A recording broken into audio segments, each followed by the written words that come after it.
దేవుని యొక్క పరిశుద్ధ నామానికి మహిమ కలుగును గాక. ప్రియమైనటువంటి దేవుని బిడ్డలారా, మన ప్రభువును రక్షకుడైనటువంటి యేసుక్రీస్తు వారి నామములో మీ అందరికీ కూడా మా యొక్క శుభాలు తెలియజేస్తా ఉన్నాను. ప్రియమైనటువంటి వారులారా, ఈరోజు మనము ఇర్మీయా గ్రంథం 2వ అధ్యాయం 2వ వచనాన్ని చూసుకున్నట్లయితే అక్కడున్నటువంటి పరిస్థితులను, అక్కడున్నటువంటి వాగ్దానాన్ని దేవుడు జ్ఞాపకం చేస్తా ఉన్నాడు. ఏమంటున్నాడంటే, నేను జ్ఞాపకం చేసుకునే దేవుడను అని చెప్పుచున్నాడు. మరి అంత మాత్రమే కాదు గాని, దేవుని జ్ఞాపకాల్లో నువ్వు ఎల్లప్పుడూ కూడా మెదులుతూ ఉండాలి. ఎప్పుడైతే నువ్వు దేవుని జ్ఞాపకాల్లో మెదులుతూ ఉంటావో, అప్పుడు ఆయన నీకు మేలు చేయడానికి ఇష్టపడతాడు. నిన్ను శ్రమ నుండి తప్పిస్తాడు. ఒకసారి మనం జ్ఞాపకం చేసుకున్నట్లయితే, మరి దేవుడు మరి ఏ ఏ కార్యాలు చేయబోతాడు నేను జ్ఞాపకం చేసుకున్నాను ఆలోచన చేస్తే, నిర్గమకాండం 2వ అధ్యాయం 24వ వచనంలో గమనించినట్లయితే, ఇజ్రాయేలు ప్రజలు బాగా విస్తరించారు. వారు విస్తరించారని వారు ఎక్కువగా అభివృద్ధి పొంది మన మీద తిరగబడతారేమోననేటువంటి భయంతో ఫరో ఏం చేశాడంటే, వారిని చంపాలనేటువంటి ఆలోచన కలిగిన వ్యక్తిగా ఉన్నాడు.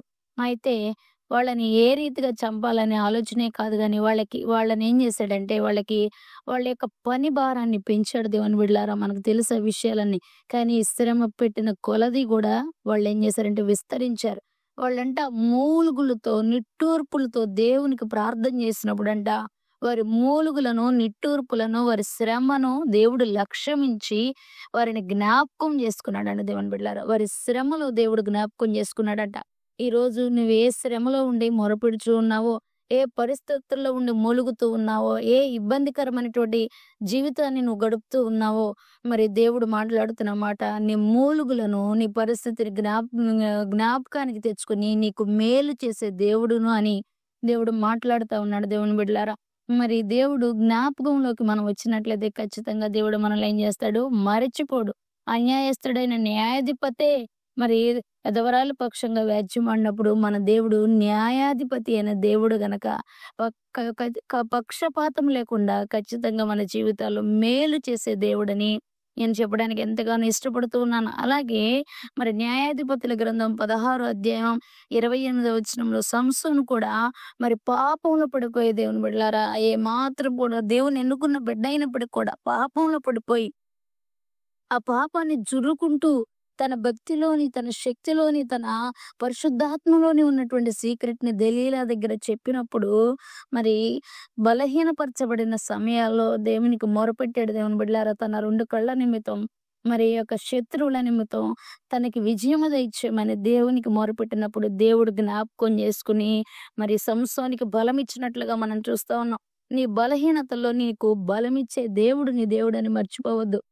ఒకవేళ దేవునితో సన్నిహిత సంబంధం కలిగుండి, బాంధవ్యం కలిగుండి, ఒకవేళ నీ పరిస్థితిని బట్టి నీకు తెలియకుండా పాపంలో పడిపోయి, పాపాన్ని జురుకుంటూ బయటకు రాలేని పరిస్థితులు శత్రువుకు దొరికి అన్ని రకాలుగా నష్టపోయి నువ్వు ఒకవేళ విలవిల్లాడుతున్నట్లయితే, దేవుని వైపు దయచేసి ఒకసారి నన్ను క్షమించి జ్ఞాపకం చేసుకో ప్రభువా అని నువ్వు దేవుని వైపు చూడగలిగినట్లయితే, ఆయన నిన్ను జ్ఞాపకం చేసుకుని నీకేం చేస్తాడంటే మేలు చేస్తాడు దేవుని బిడ్డలారా. నీ బలహీనత నుంచి నిన్ను విడిపిస్తాడు. పాపం అనే బలహీనత, శారీరక బలహీనత, రుగ్మతలనే బలహీనత, మానసిక ఒత్తిళ్ళనే బలహీనత, ఆర్థిక పరిస్థితులనే బలహీనత, బిడ్డల సమస్యలు, కుటుంబ సమస్యలు, ఎన్నో రకాల సమస్యలు ఈరోజు మానవుణ్ణి పట్టి పీడిస్తూ ఉన్నటువంటి సమస్యలు. వాటన్నిటి నుంచి కూడా దేవుడు నిన్ను విడిపించగలగడానికి గల కారణం, నీ బలహీనతలో నీవు దేవుణ్ణి ఆశ్రయించినప్పుడు నీ బలహీనతని నీకు బలముగా మారుస్తాడు. ఆయన నీ పక్షంగా ఉంటాడు.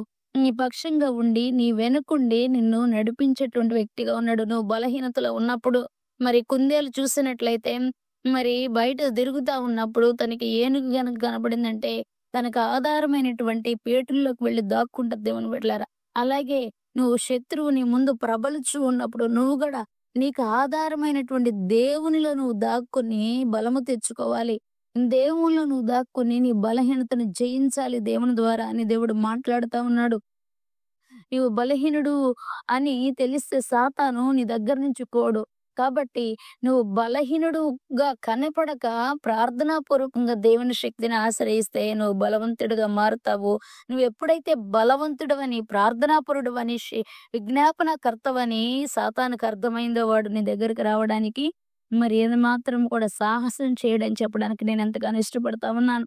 అలాగే రెండవ మరి రాజుల గ్రంథము 20 అధ్యాయం 3వ వచనంలో మరి హిజ్కియా అనేటువంటి వ్యక్తికి మరణకరమైన రోగం వచ్చింది గనుక నీ ఇంటిని, నీ దీపమును చక్కబెట్టుకోమని మరి ప్రవక్త చెప్పినప్పుడు మరి ఆయన కూడా ప్రార్థన చేసాడు దేవుని బిడ్డల.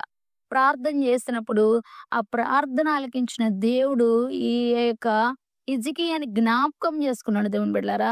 జ్ఞాపకం చేసుకోవటం మీద మాత్రమే కాదు గాని, జ్ఞాపకం చేసుకున్న దేవుడు 15 సంవత్సరాల ఆయుష్‌ను హిజ్కియాకు మరలా తిరిగి ఇచ్చినట్లుగా మనం చూస్తా ఉన్నాం. ఈరోజు నీ పరిస్థితి మరణకరమైన రోగంగా ఉందా?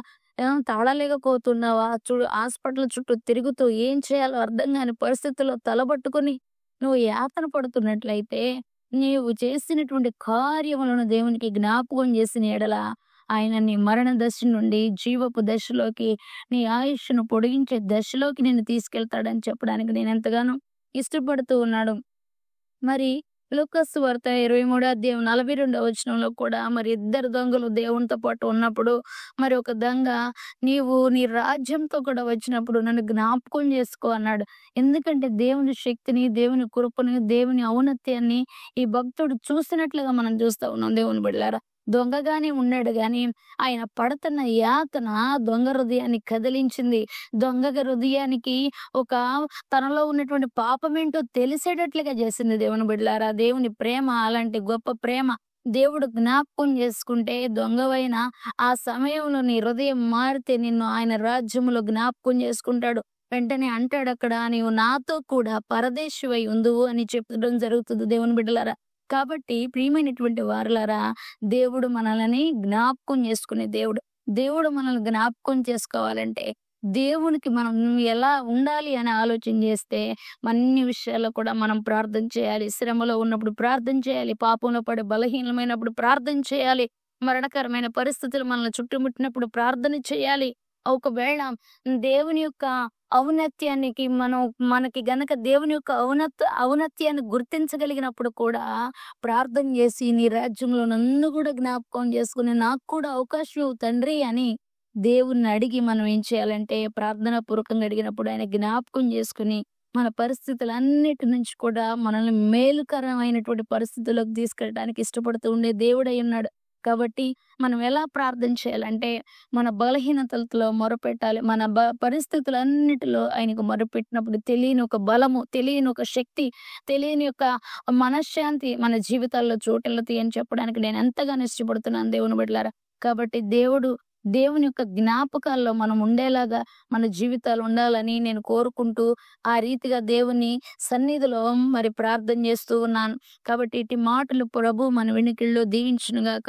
ఆమేన్. God bless you. Praise the lord.